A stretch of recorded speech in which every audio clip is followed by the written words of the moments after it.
दोस्तों नमस्कार। The saviour studies में आपका स्वागत है। उम्मीद करता हूं आप लोग जहां कहीं भी होंगे मस्त होंगे, स्वस्थ होंगे और खुशहाल होंगे।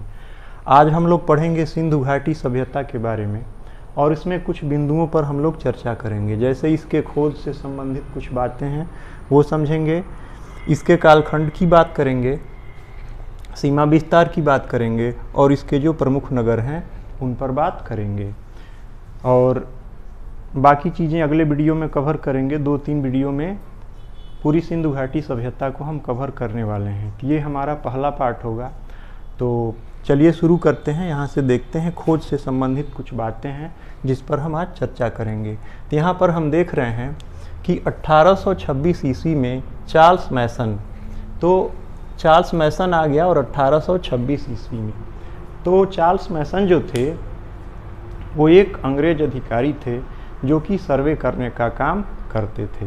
तो 1826 ईस्वी में चार्ल्स मैसन ने हड़प्पा सभ्यता के टीलों का परीक्षण किया था, निरीक्षण किया था।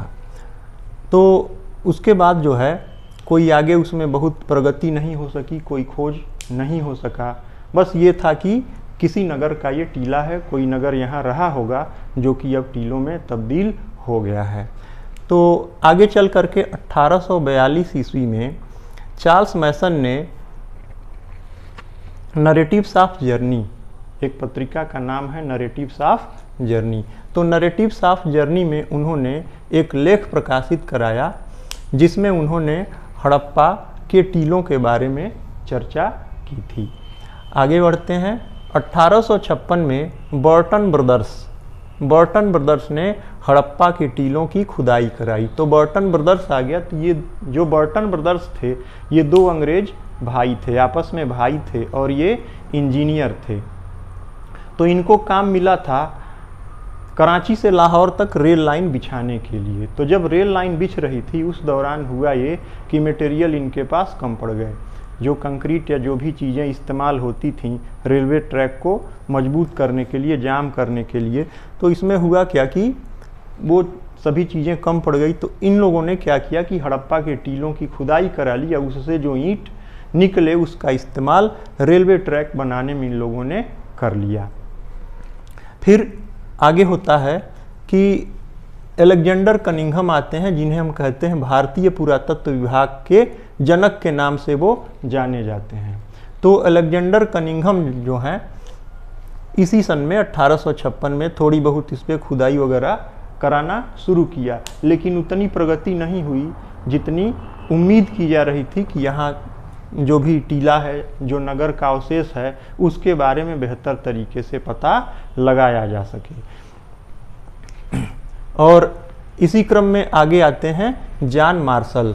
तो जॉन मार्शल भी भारतीय पुरातत्व विभाग के निदेशक होते हैं। तो इन्हीं के निर्देशन काल में 1921 ईस्वी में, ठीक है, राय बहादुर दयाराम साहनी ने हड़प्पा सभ्यता की खोज की थी। इन्होंने हड़प्पा के टीलों पर जब खुदाई की तो पता चला कि यहाँ एक नगरीय सभ्यता थी, पकी ईंटों के दीवार थे और एक उन्नत सभ्यता यहाँ पर कभी फल फूल रही थी। तो इनके द्वारा, राय बहादुर दयाराम साहनी के द्वारा जो हड़प्पा सभ्यता की खोज की गई वो एक आधिकारिक घोषणा थी। मतलब घोषित कर दिया गया कि यहाँ पर एक बेहतर सभ्यता, शहरी सभ्यता कभी फल फूल रही थी। और इसमें इनका जिन्होंने साथ दिया वो है माधव स्वरूप वत्स। माधव स्वरूप वत्स जो है वो एक पुरातत्वविद थे जो कि राय बहादुर दयाराम साहनी का सहयोग किया इस कार्य को करने में। इसी क्रम में जॉन मार्शल के निर्देशन के दौरान ही 1922 ईस्वी में राखलदास बनर्जी ने मोहनजोदड़ो नामक नगर की खोज की। तो ये दो नगर खोजे गए, मोहनजोदड़ो और हड़प्पा, और ये दो बड़े नगर हैं जो कि सिंधु घाटी सभ्यता के बड़े नगर कहे जाते हैं। अब हम बात कर लेते हैं इससे संबंधित कालखंड की। तो इसका जो कालखंड है, हम नॉर्मली अगर बात करें तो चार्ल्स मैसन के अकॉर्डिंग जो है यहाँ पे हम देखेंगे कि 3300 ईसा पूर्व से BC से 1700 BC तक इसका कालखंड माना जाता है। अगर परिपक्व काल की हम बात करें कि कब ये सभ्यता अपने चरमोत्कर्ष पर थी, तो 2400 BC से 1700 BC तक ये सभ्यता अपने चरमोत्कर्ष पर थी। लेकिन कार्बन C14 डेटिंग पद्धति के अनुसार इसका जो सर्वमान्य काल है, जो कि एक वैज्ञानिक तकनीकी के द्वारा जीवाश्मों के आयु के बारे में पता लगाया जाता है, तो उसके अकॉर्डिंग जो इसका काल है वो है 2350 BC से 1750 BC तक है। तो ये बात रही कालखंड के विषय में। तो यहाँ पर हम देख लिए खोज से संबंधित जो महत्वपूर्ण बातें थी उन पर हम बात किए हैं। लेकिन एक कहानी और भी कही जाती है कि 7वीं शताब्दी में पंजाब प्रांत में ईंट बनाने के लिए मिट्टी की खुदाई चल रही थी। तो मिट्टी की खुदाई के दौरान पंजाब प्रांत के लोगों को जो मिट्टी की खुदाई कर रहे थे, उन्हें ज़मीन के अंदर से पकी पकाई ईंटें मिलने लगी, तैयार ईंट मिलने लगे, जिसे उन लोगों ने भगवान का चमत्कार समझा और उन ईंटों का इस्तेमाल वो अपने घर बनाने में किए। तो ये भी एक कहानी है। तो हम महत्वपूर्ण बिंदुओं को ही देखेंगे। अब हम बात कर लेते हैं विस्तार की, कि इसका विस्तार जो है कहाँ कहाँ पर है, किस किस जगहों पर, किन किन देशों में इसका विस्तार है। तो सबसे पहले अगर हम पूर्वी छोर की बात करें, जो सबसे पूरब में है, तो सबसे पूर्वी में छोर है इसका आलमगीरपुर। ये आलमगीरपुर उत्तर प्रदेश का मेरठ जिला है और हिंडन नदी है। यहाँ पर नदियाँ जो हैं लिखी गई हैं। तो वजह यह है कि जो भी सभ्यताएं विकसित हुई, चाहे वो मेसोपोटामिया की सभ्यता हो, चाहे मिस्र की सभ्यता हो, या चीन की सभ्यता हो, या फिर जो सभ्यता हम पढ़ रहे हैं सिंधु घाटी सभ्यता, जिसे हम हड़प्पा सभ्यता, हड़प्पा संस्कृति और सैंधव सभ्यता के नाम से भी जानते हैं, तो ये सब कहीं ना कहीं किसी न किसी नदी के किनारे विकसित हुई थी। तो इसके जो नगर भी थे वो भी नदी के किनारे विकसित हुए थे। तो यहाँ पर देख रहे हैं कि आलमगीरपुर पूर्वी छोर पे है, जो कि उत्तर प्रदेश के, कौन सा उत्तर प्रदेश का ये पश्चिमी छोर है। कौन सा है? पश्चिमी छोर है उत्तर प्रदेश का, लेकिन सिंधु घाटी सभ्यता का पूर्वी छोर है। तो ये जो है जिला मेरठ है और नदी जो है हिंडन है। तो हिंडन नदी के किनारे ये आलमगीरपुर, जिला मेरठ, उत्तर प्रदेश, और देश है अपना प्यारा भारत। तो ये जो देश है इसमें इसका पूर्वी छोर है। पश्चिमी छोर की हम बात करते हैं तो पश्चिमी छोर इसका है सुत कागन डोर, जो कि बलूचिस्तान प्रांत में है और देश है पाकिस्तान। और ये जिस नदी के समीप है जहाँ ये नगर विकसित हुआ था वो है दास्क नदी है। ठीक है, आगे बढ़ते हैं। अगर उत्तरी छोर की हम बात करें तो वो है जम्मू एंड कश्मीर का अखनूर जिला, और स्थान कौन सा है? मांडा। ठीक है, ये उत्तरी सीमा है। तो मांडा है, जम्मू एंड कश्मीर है, जिला अखनूर है, और नदी कौन सी है? चेनाब नदी है। दक्षिणी छोर की हम बात करते हैं तो दक्षिणी छोर है दैमाबाद। दैमाबाद है महाराष्ट्र में और नदी है प्रवरा। और इसी तरीके से अगर सबसे उत्तरतम बिंदु की बात की जाए कि सबसे उत्तरतम बिंदु कौन है, सबसे उत्तर में कौन से इसके नगर हैं जहाँ पर सिंधु घाटी सभ्यता फैली हुई थी, या जहाँ तक सिंधु घाटी सभ्यता की सीमाएं लगती थीं, तो वो दो नगर हैं। एक है सोर्तगोई और एक है मुंडाक। सोर्तगोई और मुंडाक ये दो ऐसे नगर हैं जो कि सबसे उत्तर में हैं, उत्तरी छोर में है, एकदम उत्तरतम बिंदु है ये। और ये है देश है अफगानिस्तान। ठीक है, अब नीचे हम बात कर लेते हैं इसके प्रमुख नगर की, और प्रमुख नगरों के साथ साथ उनके प्रांत और देशों की भी बात करते हैं। इससे भी प्रश्न पूछे जा सकते हैं। ठीक है, और ये सीमा विस्तार है यहाँ से, और खोज से भी संबंधित कई बार प्रश्न पूछे जाते हैं परीक्षाओं में। तो यहाँ हम बात कर लेते हैं प्रमुख नगर की। तो इसके जो प्रमुख नगर हैं वो कौन कौन से हैं? तो ये है हमारा सबसे पहला जो नगर है वो है हड़प्पा। तो हड़प्पा जो है ये पंजाब प्रांत है और देश पाकिस्तान है।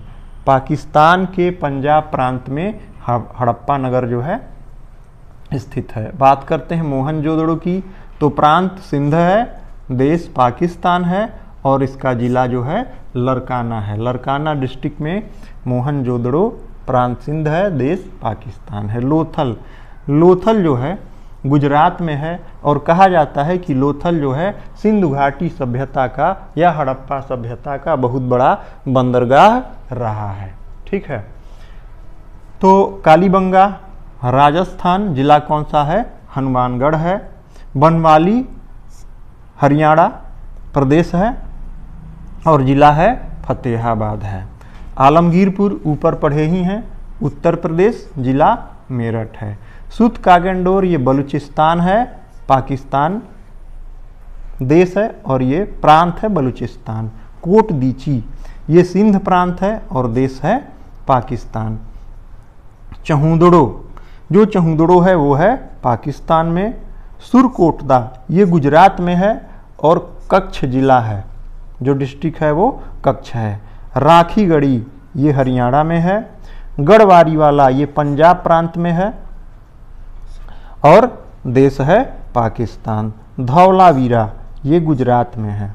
यहाँ पर हम देख रहे हैं कि एक से अधिक नगर जो हैं गुजरात में पाए गए, जैसे कि अभी जो है धौलावीरा है, सुरकोटदा है और लोथल है। तो जो भी खुदाई हुई है उसमें हम देखते हैं कि जितने स्थल मिले उसमें सर्वाधिक गुजरात प्रांत में मिले हुए हैं। तो ये सारे जो हैं नगर हो गए, प्रमुख नगर और उनके प्रांत और देश हो गए। अब तक जो इसमें नगरों की खोज हुई है वो 1400 तक नगरों की खोज हो गई है, जिसमें से 927 नगर जो हैं भारत में खोजे गए। 927 नगर जो हैं भारत में खोजे गए हैं। हम बात कर लेते हैं अब इसके किसकी? क्षेत्रफल की। तो अगर हम क्षेत्रफल की बात करें तो इसका जो नया क्षेत्रफल है, खुदाई लगातार हो रही है, खुदाई में नए नए क्षेत्र खोजे जा रहे हैं, तो इसलिए इसका क्षेत्रफल जो है बढ़ता जा रहा है। तो जो वर्तमान क्षेत्रफल है वो है 20 लाख वर्ग किलोमीटर। 20 लाख वर्ग किलोमीटर है। जबकि पुराने क्षेत्रफल की बात करें हम, जो पुराना क्षेत्रफल था इसका वो था 12,99,600 वर्ग किलोमीटर था। ठीक है, तो ये जो है हमारा नया क्षेत्रफल है और ये पुराना क्षेत्रफल है। तो ये बात रही क्षेत्रफल की। अगर हम बात करें कि ये जो क्षेत्रफल है वो किस तरीके से फैला हुआ था, तो ये वर्तमान जो इसकी स्थिति है इसके क्षेत्रफल की वो विषम चतुर्भुजाकार है। क्योंकि हम देखें तो दक्षिणतम बिंदु की अगर हम बात करें तो यहाँ पे आ जाएगा हमारा दैमाबाद, जो कि महाराष्ट्र में है। पूरब की अगर हम बात करें तो जिला मेरठ आ जाएगा, मतलब कि आलमगीरपुर। और उत्तर की हम बात करें तो मांडा, जम्मू एंड कश्मीर, जिला अखनूर। नदी कौन सी बताए थे? चेनाब नदी। ठीक है, और इधर हम बात करेंगे तो ये हो जाएगा बलूचिस्तान का सुत कागेंडोर। तो सुत कागेंडोर बलूचिस्तान, देश पाकिस्तान। और उत्तरतम बिंदु की बात किए गए थे सोर्तगोई और मुंडाक। तो ये मुंडाक ये आप पढ़ेंगे अफगानिस्तान में, तो और ऊपर ये थोड़े से पढ़ेंगे यहाँ पे। तो अगर हम इसको ऐसे मिला दें में इस तरीके से, तो हम पाएंगे कि इसका जो क्षेत्रफल है वह विषम चतुर्भुजाकार है। ठीक है, तो यहाँ पर हम क्षेत्रफल देख लिए हैं, प्रमुख नगर देख लिए, प्रांत और देश भी समझ लिए हैं, विस्तार देख लिए, किन किन देशों तक इसका विस्तार है, और यहाँ पर खुदाई से प्राप्त कई सारी जानकारी हमें मिली है। तो उम्मीद करता हूँ कि आज का वीडियो आप लोगों को काफ़ी अच्छा लगा होगा और अगले वीडियो में फिर मिलेंगे। वीडियो अगर अच्छा लगता हो तो वीडियो को शेयर करें, सब्सक्राइब करें, लाइक करें। मिलते हैं अगले वीडियो में।